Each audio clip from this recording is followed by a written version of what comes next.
As the first landing craft approached the volcanic sand beaches, no Marine could imagine that the real battle wouldn't happen on the surface, but deep in the earth. Beneath their feet stretched a nightmare engineered by a military genius, a dense network of over 11 miles of tunnels, thousands of pillboxes, and fortified positions. This was not a conventional battlefield, but an underground labyrinth where the traditional rules of war simply didn't apply. General Tadamichi Kuribayashi wasn't just defending an island. He had transformed Iwo Jima into a three-dimensional fortress, a defensive system designed to inflict maximum casualties and prolong the battle indefinitely. To understand the magnitude of this work, we must go back to June 1944, when Kuribayashi took command. He immediately rejected the traditional tactic of defending the beaches, knowing it would be useless against the overwhelming firepower of the American fleet. His vision was radical: to build a defense in depth, turning the island itself into a lethal trap. The construction was carried out by the forced labor of about 1,000 Korean workers, brought under coercion by the Imperial Japanese Army. The conditions were brutal, and many died of exhaustion, starvation, and mistreatment during the fortification's construction. The numbers for the tunnel system are impressive, but they need nuance. The main network, stretching 11 miles, connected a vast complex of 1,500 underground rooms, including ammunition depots, pillboxes, and observation posts. The excavations reached considerable depths, with some tunnels reaching 20 meters, 65 feet below the surface. The system connected the south to the north of the island, although the direct link between Mount Suribachi and the rest of the island was never fully completed before the American invasion. Even so, Suribachi was a fortress in itself, with an intricate network of tunnels and firing positions that dominated the entire landing area. The idea of an underground hospital with capacity for 2,000 men is a common exaggeration in popular narratives. In reality, the Japanese medical facilities consisted of several smaller first aid stations scattered throughout the tunnel network, not a single large hospital. When the first Marines landed, they were met with surprisingly light initial resistance. This was the core of Kuribayashi's plan: to lure the American forces into the island's interior, where they would be trapped in a crossfire from fortified and invisible positions. The enemy, indeed, was everywhere and nowhere. Colonel Harry B. Liversedge, commander of the 28th Marine Regiment, was tasked with taking Mount Suribachi. His action reports describe the tactical confusion and extreme difficulty of locating the enemy, who fired from hidden positions and disappeared into the tunnels. The conquest of Mount Suribachi was the first major test of the Japanese defensive system's effectiveness. While the Marines fought on the surface, hundreds of Japanese soldiers moved freely beneath them. Sergeant Sherman Watson is a real historical figure. He led the first patrol that reached the summit of Suribachi on February 23rd, before the famous flag-raising ceremony.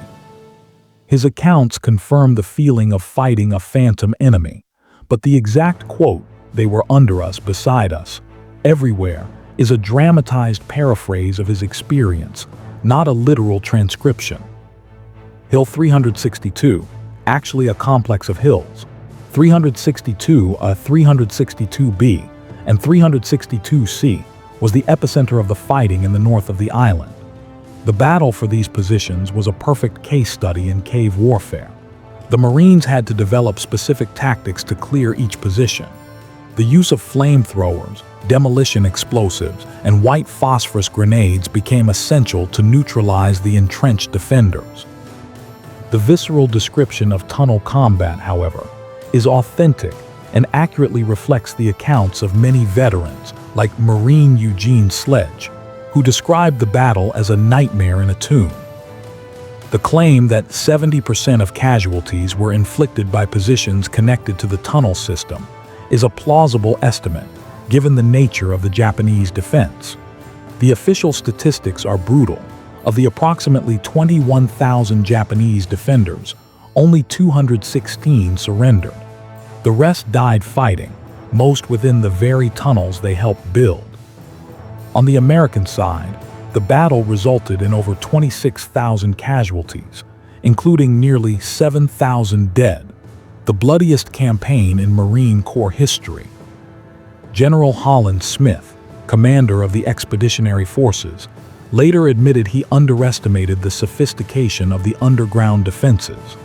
Although the exact quote, "We completely underestimated the depth and sophistication of the tunnels," is not found in his writings, he did state that Iwo Jima was the toughest fight in the 169-year history of our Corps, and acknowledged the tactical genius of his adversary.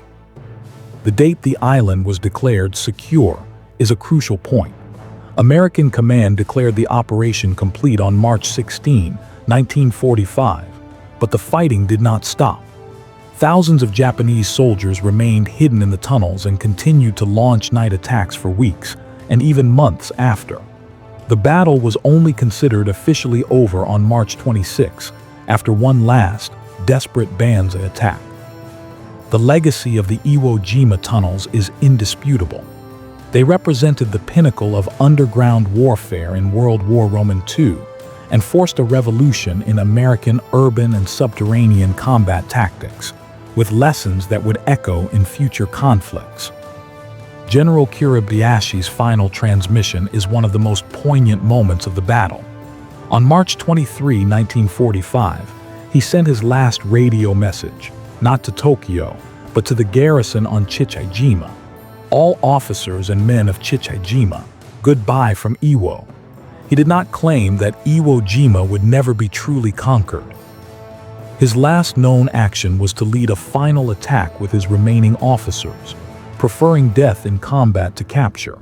In line with the samurai code he had, paradoxically, tried to mitigate by forbidding useless Banzai attacks. In conclusion, Kuribayashi achieved his strategic objective: to transform an island of little tactical importance into a symbol of sacrifice and resistance that cost the invaders an exorbitant price. The tunnels were not just passages, they were the nervous system of an island that refused to die. They forced the Marines, the best amphibious fighters in the world, to wage a claustrophobic and brutal war in the darkness, where courage was tested not only by the enemy, but by the hellish environment that surrounded them. 75 years later, the tunnels remain there, silent, a dark monument to human ingenuity put to the service of destruction.